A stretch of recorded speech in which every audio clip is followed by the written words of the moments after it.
Bronwyn Winfield was just 31 years old when she disappeared from her home in New South Wales' Northern Rivers more than 3 decades ago. She left behind her estranged husband and 2 young children aged 5 and 10 and hasn't been seen or heard from since.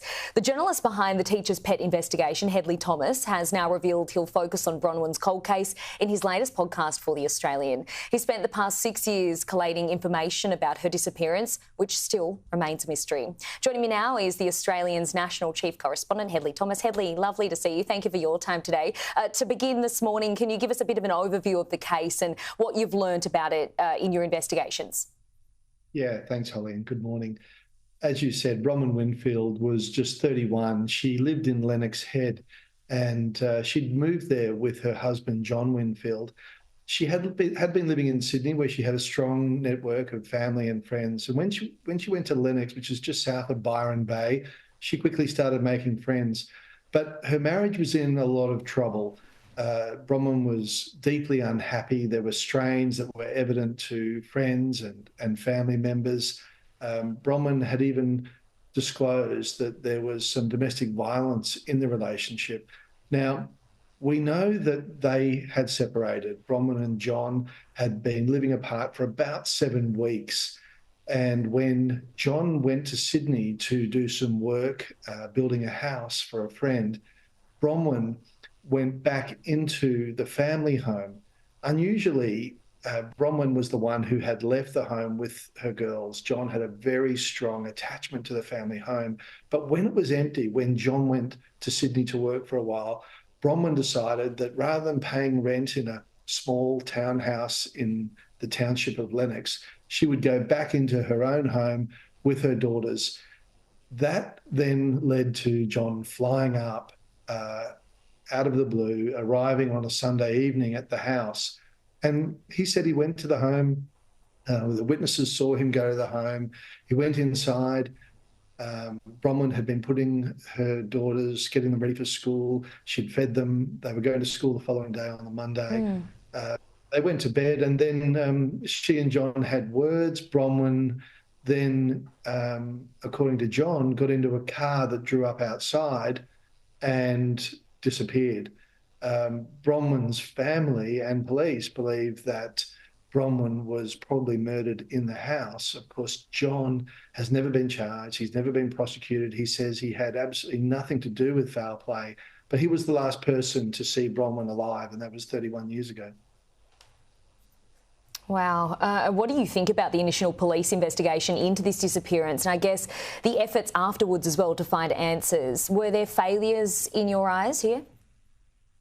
Yeah, look, it is very evident and very unfortunate that the original police investigation was just, you can barely call it an investigation. Not a single statement was taken by the detective at the time, 1993. Certainly a number of people were spoken to, family and 2 neighbours and so on, but nothing was taken down and reduced to a normal statement. You're talking about a woman who loved her children, who had a part-time job, had an appointment to see her solicitor on the Monday morning that she didn't keep because she had suddenly vanished. It was very out of character for her to go away. I mean, she had made strong plans with her children to start a new life. Now, for 5 years, the police really did next to nothing in terms of properly investigating this case. And then in 1998, a very experienced and committed detective called Glenn Taylor from Ballina Police Station. He'd previously worked in homicides. He started looking at it and he became gravely concerned very quickly and did a much more thorough job, which led to it going to a coroner in 2002. And that very senior coroner, Karl Milovanovich, held 5 days of public hearings. And he made a finding that Bronwyn was dead and had died back then, and he recommended that a known person be prosecuted over her alleged murder. But the then Director of Public Prosecutions said there was insufficient evidence, and there have been a couple of reviews since, but it's kind of fallen through the cracks. It never really developed.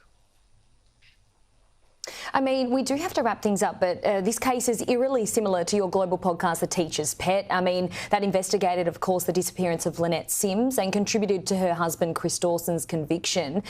This is drawing eerie parallels, I guess, between the two disappearances. What are you hoping to get from this new investigation?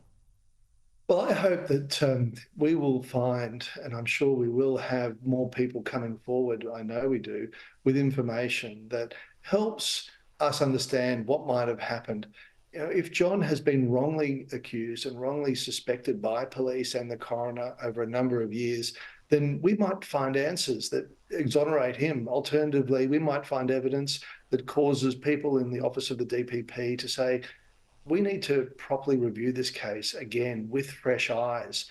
A very senior coroner believed that there was compelling evidence that was sufficient back then to take it forward. So I just think the families deserve answers. We need to put some of these cases finally to rest and give these women the respect and dignity they've always deserved. Yeah, powerful words. It's any family's worst nightmare, what they're going through. And you're the best person for this job to investigate. Hedley Thomas, thank you for your time today. Appreciate it.